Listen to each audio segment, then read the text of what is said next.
अंधेरी रात की कहानी, the tale of the dark night. तीन दोस्त आरव, सिया और नील एक रात एक अंधेरी जंगल में गुमनाम रास्ते से चल रहे थे। सुनसान पथों पर चलते हुए उन्हें अचानक एक अजीब सी आवाज सुनाई दी। शोर बढ़ता जा रहा था, लेकिन कहीं दिखाई नहीं दे रहा था कि यह आवाज कहाँ से आ रही थी।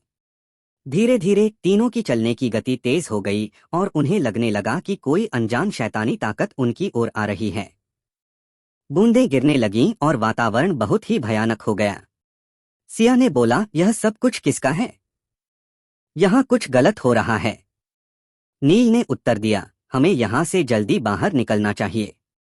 वे तेजी से दौड़ने लगे, पर कुछ देर बाद उन्होंने एक पुराने हवेली को देखा। उन्होंने वहां घुसते ही देखा कि हवेली अंधेरी थी और कहीं भी रौनक नहीं थी।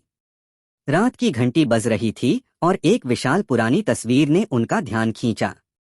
वह तस्वीर दिखाई देने वाले एक बूटे हुए आदमी की छाया में थी। सिया ने कहा, यह तस्वीर बहुत अजीब है, कहीं यह तो वही शैतान तो नहीं? तब एक अन्य ध्वनि ने उन्हें हिला दिया और एक भूतिया रूप में उभरा एक आदमी उनके सामने खड़ा हो गया।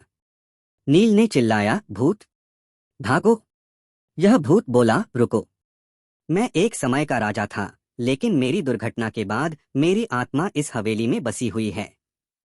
तीनों ने अपनी बातचीत सुनी और भूत ने कहा, तुम्हें मेरी मुक्ति दिलाने के लिए तुम्हें मेरी कहानी को समझना होगा और मुझे उसका समाधान मिलेगा।